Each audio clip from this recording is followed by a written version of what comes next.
Hello.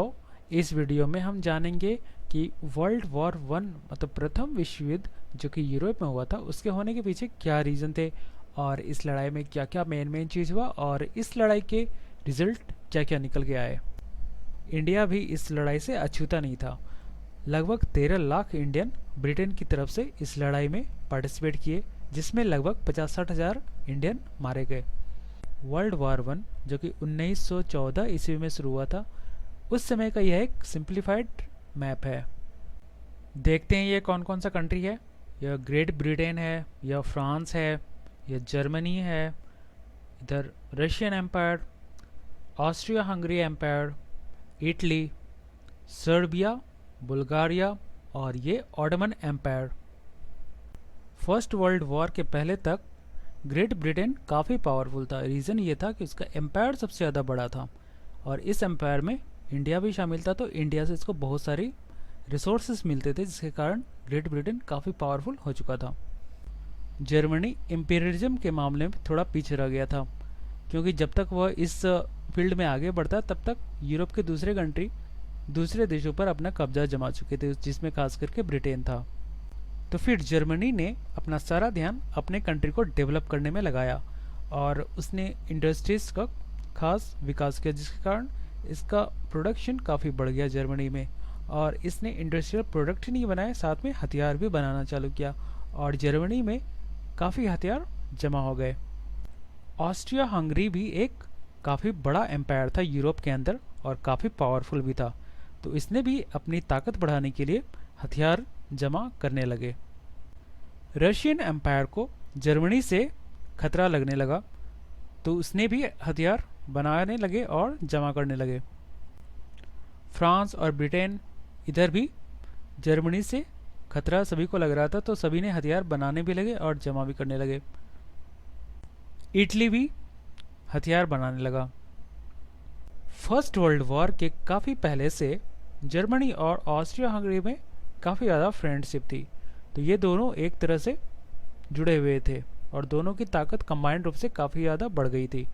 तो 1882 में और ज़्यादा ताकत बढ़ाने के लिए उसने इटली को भी अपने साथ शामिल कर लिया और ये तीनों का जो अलायंस कहलाया उसका नाम दिया गया ट्रिपल अलायंस।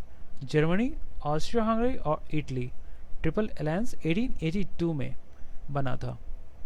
लेकिन जब एक्चुअल में वर्ल्ड वॉर वन स्टार्ट हुआ तो इटली ट्रिपल अलायंस से बाहर हो गया और फिर इटली ने जर्मनी और ऑस्ट्रिया हंगरी का साथ नहीं दिया। असल में वह एक साल बाद इसके खिलाफ ही लड़ाई लड़ा। वर्ल्ड वॉर वन शुरू होने पर जर्मनी और ऑस्ट्रिया हंगरी का जो अलायंस था उसको कहा गया सेंट्रल पावर, क्योंकि यह यूरोप के सेंटर में था। तो ये सेंटर जर्मनी और ऑस्ट्रिया हंगरी सेंटर में है यूरोप के, तो इसको कहा गया central power. World war one शुरू होने के पहले जर्मनी के काफ़ी सारे दुश्मन हो गए थे। ग्रेट ब्रिटेन एक दुश्मन था, रशियन एम्पायर दूसरा दुश्मन था और फ्रांस तीसरा दुश्मन था। क्योंकि दुश्मन का दुश्मन दोस्त होता है, तो ये तीनों ने आपस में दोस्ती कर ली और इन तीनों को कहा गया एलीज। 1914 के समय तक ये यूरोपियन कंट्रीज के लोग युद्ध में काफ़ी विश्वास रखते थे और ये मानते थे कि युद्ध करना अच्छा है, युद्ध करके हम कई अच्छे अच्छे रीजन जीत सकते हैं और वहाँ पर राज कर सकते हैं और वहाँ के रिसोर्सेज ले सकते हैं। तो पब्लिक का भी पूरा सपोर्ट था और मिलिट्रिस्ट का भी पूरा सपोर्ट था। 1914 के समय अब यूरोप पूरी तरह दो पावरफुल ग्रुप के बीच में डिवाइड हो चुका था। एक था सेंट्रल पावर और दूसरा था एलीज। एलीज को एलाइड फोर्सेस भी कहा जाता है। वर्ल्ड वॉर तो होना निश्चित था एलाइड फोर्सेस और सेंट्रल पावर के बीच में, लेकिन जिसका इमीडिएट रीजन बना हुआ था 28 जून 1914 को ये हुई एक हत्या से, और वह हत्या हुआ था ऑस्ट्रिया हंगरी के राजा का बेटा, मतलब राजकुमार और उसकी वाइफ का। तो उसका नाम था, राजकुमार का जो नाम था वो था फ्रांज फर्डिनैंड। तो इसकी हत्या हुई थी और उसको हत्या करने वाला था इसी कंट्री का, मतलब ऑस्ट्रिया हंगरी का ही एक नागरिक था जो सेपरेटिस्ट था। वो एक सेपरेट कंट्री चाहता था इसके अंदर, तो इसके लिए उसने राजा के बेटे को मार दिया। और उसका साथ दिया ये सर्बिया ने। सर्बिया जो कंट्री इसके बगल में था, यहीं पे एक ग्रुप था सर्बिया में, उसने उस हत्यारे की मदद की। तो जब ऑस्ट्रिया हंगरी के राजकुमार की मौत हुई और इसमें सर्बिया का हाथ भी पाया गया, तो फिर ऑस्ट्रिया हंगरी में जो भी सर्बियन लोग जहाँ भी मिलते थे उन्हें काफ़ी सारे लोग मार देते थे और इसके खिलाफ दंगे भी छिड़ गए सर्बियन लोगों के खिलाफ। फिर ऑस्ट्रिया हंगरी वालों ने सर्बिया पर काफ़ी सारे नियम थोपे। उसमें से एक नियम यह था कि ऑस्ट्रिया हंगरी वाले जब चाहे सर्बिया में जा सकते हैं और मौत की छानबीन कर सकते हैं। तो इस पर सर्बिया वालों ने ऐतराज़ किया। जब इसने ऐतराज़ किया तो फिर ऑस्ट्रिया हंगरी वाले ने सर्बिया पर अटैक करने का प्लान बनाया। तो जब रशियन एम्पायर ने देखा कि अब ये ऑस्ट्रिया हंगरी सर्बिया पर अटैक करने वाला है, तो रशिया वालों ने ऑस्ट्रिया हंगरी पर अटैक करने का प्लान बनाया और इसकी तरह अपनी सेना मूव करने लगे। फिर जर्मनी ने रशियन को ये सेना मूव करने के लिए मना किया कि आप सेना इधर मूव नहीं करें, और उसने फ्रांस को भी बोला कि आप ये जो है ऑस्ट्रिया हंगरी के खिलाफ कोई कार्रवाई नहीं करना है। तो जर्मनी का इतना बोलना था कि रशिया वालों ने इधर भी अपनी सेना भेजना चालू कर दिया जर्मनी की साइड में।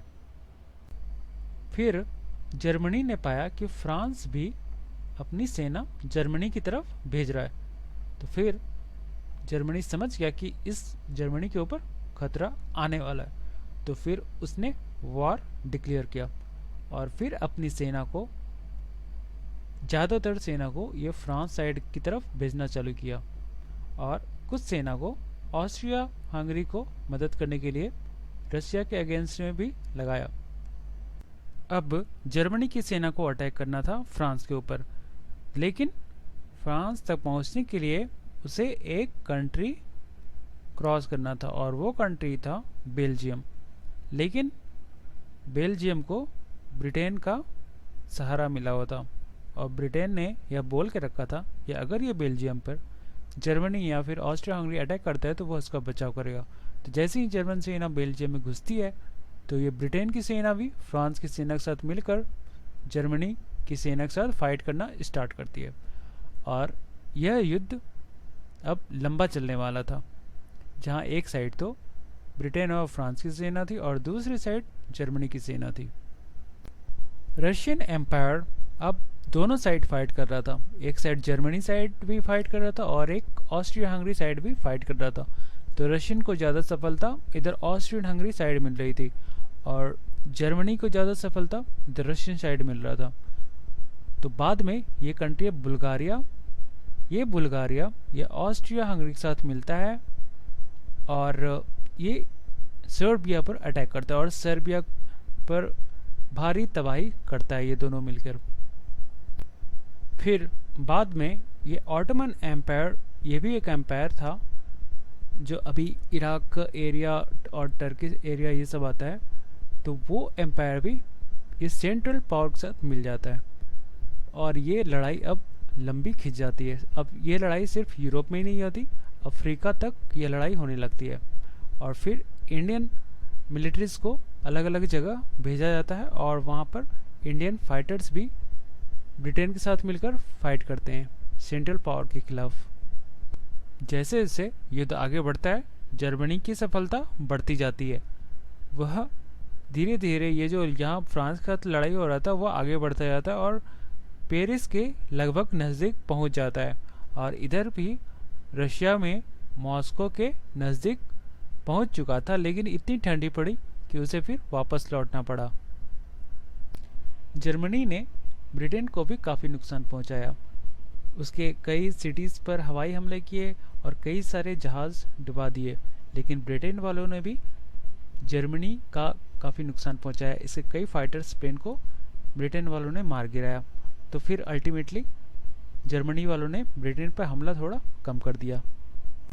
इटली भी 1915 ईस्वी में, मतलब युद्ध शुरू होने के लगभग एक साल के बाद, ये सेंट्रल पावर के खिलाफ लड़ाई लड़ता है। तो ये इसके खिलाफ अटैक करता है। 1917 आते आते अब फ्रांस की हालत बिल्कुल ख़राब हो चुकी थी। इसके सेना जो है विद्रोह करने ही वाले थे और ब्रिटेन की भी हालत ख़राब हो चुकी थी। तो यूएसए जो अभी तक युद्ध से बाहर था, उसके जहाज़ बहुत सारे सामान, बहुत सारे हथियार और खाने पीने के सामान ये ब्रिटेन को सप्लाई किया करते थे। तो अगर ये जर्मनी वाले इनके जहाज़ को डुबाता तो वो यूएसए वालों ने जर्मनी को वार्निंग दे के रखा था कि उनके जहाज़ों को डुबाना नहीं है, अदरवाइज वह युद्ध में शामिल हो जाएगा। तो जर्मनी यूएसए को युद्ध से बाहर रखने के लिए उसके बोट को डुबाना बंद कर दिया। लेकिन 1917 आते आते जर्मनी को यह एहसास हो गया था कि अब चाहे कुछ भी कर लो, यूएसए ये एलीज के साथ जुड़ने ही वाला है और जर्मनी के खिलाफ लड़ेगा ही लड़ेगा। तो उसने जितनी जल्दी हो सके, जितना ज़्यादा यूएसए का जहाज़ डुबा सके, उसने कोशिश किया कि डुबाएं, और उसने जहाज़ डुबाने चालू कर दिए यूएसए के। तो यूएसए भी अब युद्ध में शामिल हो गया 1917 में। 1970 में ही रशिया के अंदर रिवॉल्यूशन होता है और वहाँ पे गवर्नमेंट बदलता है और वह युद्ध को सपोर्ट नहीं करता है। तो वह जो है इससे सेंट्रल पावर से समझौता करता है और वह युद्ध से अलग हो जाता है। हालांकि उसे युद्ध से अलग होने में उसे काफ़ी बड़ा रीज़न छोड़ना पड़ जाता है, जो जर्मनी के हाथों में चला जाता है। रशिया, जिसके पास सबसे बड़ी सेना थी, अब वह युद्ध के मैदान से बाहर हो चुका था। तो जर्मनी और ऑस्ट्रिया हंगरी के जीतने के चांसेस अब ज़्यादा थे, लेकिन यूएसए मैदान में आ जाता है और यूएसए ब्रिटेन और फ्रांस की सेना को काफ़ी मदद करता है और वह हर मोर्चे पर सेना का साथ देता है, जिसके कारण जर्मनी और ऑस्ट्रिया हंगरी धीरे धीरे कमज़ोर पड़ जाते हैं। 1918 आते आते अब ये सेंट्रल पावर काफ़ी कमज़ोर हो गया था। तो सबसे पहले जो सरेंडर किया वह था बुल्गारिया। बुल्गारिया के बाद फिर ऑटोमन एम्पायर ने सरेंडर कर दिया। फिर ऑटोमन एम्पायर के बाद फिर ऑस्ट्रिया हंगरी ने समर्पण कर दिया और फिर सबसे लास्ट में जर्मनी को सरेंडर करना पड़ जाता है। तो इस तरह से 1918 में वर्ल्ड वार वन समाप्त होता है। अब देखते हैं कि इसका इफेक्ट क्या होता है world war one. Ottoman empire जो पहले एक एम्पायर था, अब एम्पायर अब नहीं रहा, वहाँ पर अलग अलग कंट्री बन गए, जैसे टर्की एक कंट्री बन गया।